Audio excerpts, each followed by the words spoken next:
Crear el nuevo Estado, el Estado de Colombia, lo que surgía de la independencia en el siglo XIX, implicó muchas guerras civiles. Estas guerras civiles generaron enfrentamientos constantes entre las élites, entre las regiones. Hubo una permanente disputa entre el centro y las regiones por quién iba a dominar el nuevo Estado, la nueva sociedad, el nuevo país. Y esto estuvo mediado además por la aparición de los grandes partidos políticos, el Partido Liberal y el Partido Conservador, que llegaron a tener más poder que el mismo Estado. Ahora, en este contexto, la vida del siglo XIX no fueron solo guerras civiles, también fueron pactos constitucionales, y dentro de estos pactos constitucionales se crearon mecanismos que dieron lugar a las estructuras institucionales del nuevo Estado. Esto iba permanentemente siendo renegociado a medida que avanzaban las guerras civiles. En esa dirección hubo un elemento clave que transformó completamente la vida política del país del siglo XIX al siglo XX, que fue la aparición de la Constitución del año de 1886. Para entender cuáles fueron las implicaciones constitucionales, las implicaciones jurídicas, los mecanismos estructurales que dieron lugar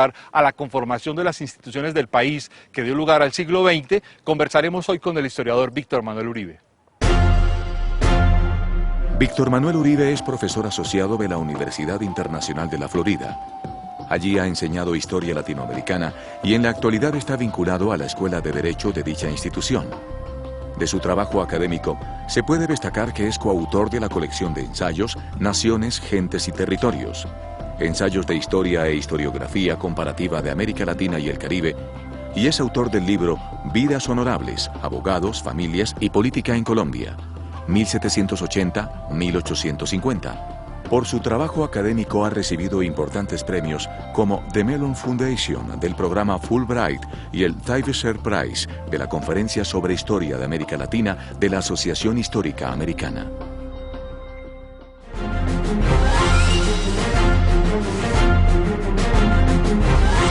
Profesor Uribe, en el momento de la independencia, ¿cuáles cree usted que fueron las referencias constitucionales internacionales más importantes sobre los que las provincias neogranadinas basaron su primer intento de construir una independencia y una estructura institucional? Las constituciones iniciales con las que se trata de formalizar la independencia y la autonomía política de varios pedazos de Colombia, por ejemplo, la Constitución de Cundinamarca de marzo de 1811, o el Acta de Federación de las Provincias Unidas de la Nueva Granada de noviembre de 1811, son documentos que se apoyan, como es lógico, en las constituciones de todo ese periodo de 1777 a 1850, se apoyan en referencias del iluminismo, se apoyan en referencias de la Revolución Francesa, se apoyan algunas más, menos en la Constitución de los Estados Unidos y en el Acta de Confederación de las provincias, de las colonias inglesas, en lo que hoy en día es los Estados Unidos.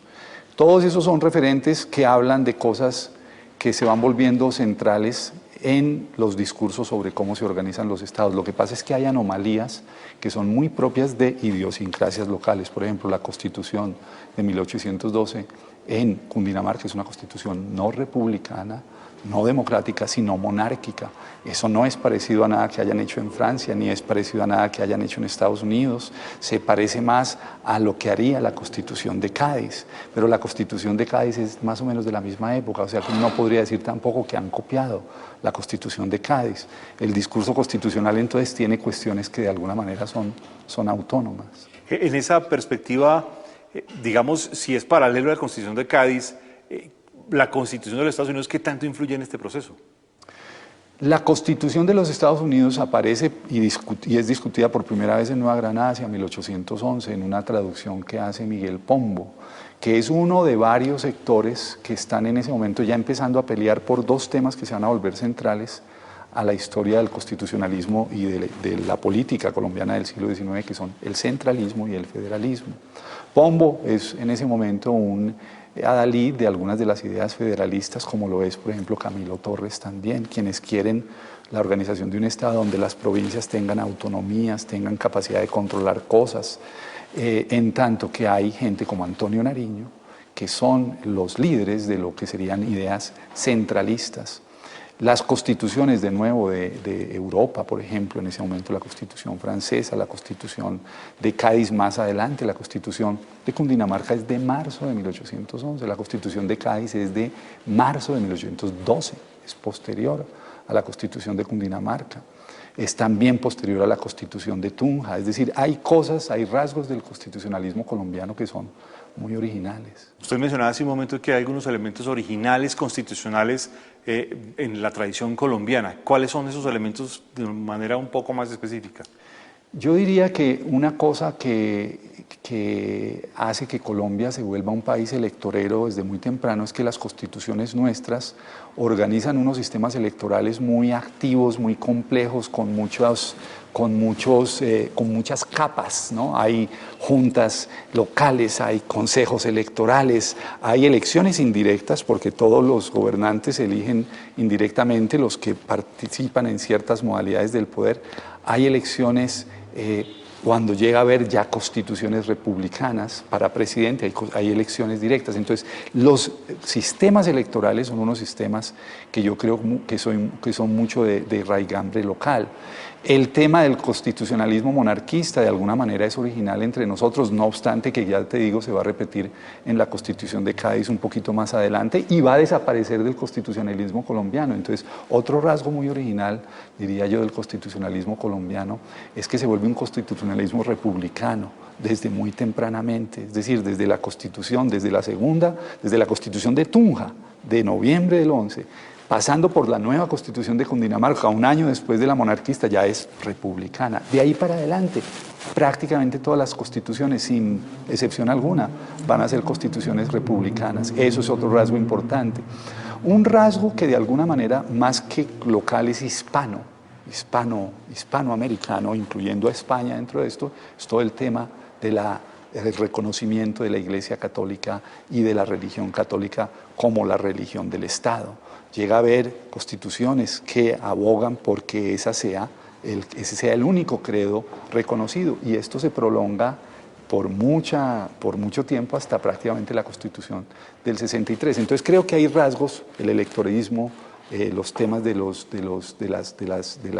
elecciones y de las organizaciones de las elecciones, los temas del republicanismo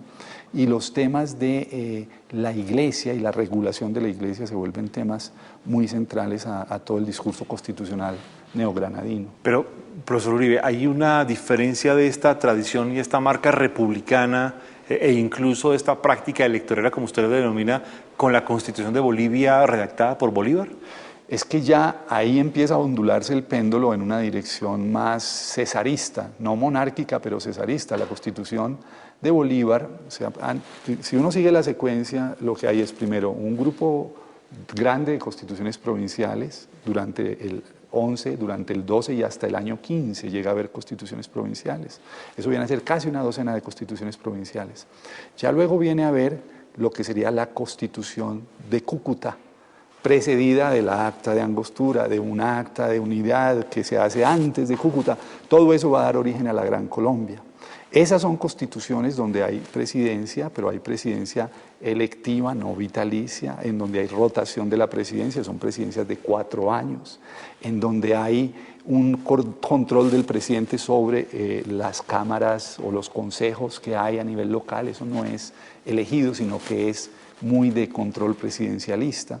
Ese es el rasgo de eso. En Bolívar, cuando se llega a Bolívar, ya lo que está es cerrándose el compás de un constitucionalismo un poco más liberal y se está volviendo todo como más centralista, más autoritario, y la Constitución de Bolivia lo que permite es hablar de unas presidencias vitalicias, de unos senados vitalicios, de una concentración del poder que lo que sugiere es una especie de mezcla entre lo que sería el discurso republicano y el discurso monárquico, porque Bolívar lo que al final termina proponiendo es algo parecido a eso. Rasgos del liberalismo, porque él es un liberal, Bolívar es un liberal, tiene ideas liberales en mucho sentido, pero con rasgos muy propios del antiguo régimen, que generan como más continuidad en la presidencia. Por ejemplo, Bolívar no es amigo de las elecciones, Bolívar no quiere demasiado electoralismo, Bolívar lo que quisiera es prolongar al máximo la duración de la presidencia y del Congreso para evitar tanto desorden que producen las elecciones, porque empieza a haber ya desde muy temprano la sensación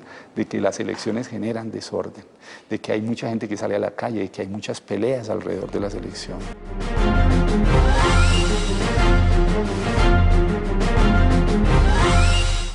¿Puede haber en esos orígenes que usted llama elementos, digamos, muy colombianos de las constituciones y en toda esta tradición republicana, electoral,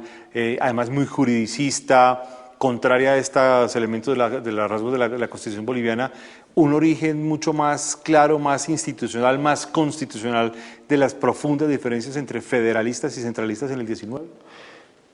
Lo que uno empieza a observar es que en Colombia desde muy temprano se polarizan y con mucha claridad las ideas en torno a cómo se gobierna mejor, ¿no? Hay unos que dicen, se gobierna mejor si se abre el compás, si se deja a la gente en las regiones que elija, si se deja a esas cámaras que tengan poder, si se dispersa el poder. Esa es la versión santanderista de la política. Otra es una versión según la cual lo que hay que hacer es recoger las riendas y tratar de armar al presidente del máximo de poderes, recortar lo que sean poderes en las provincias y también eliminar las elecciones para que en las provincias no se produzca tanta pugnacidad entre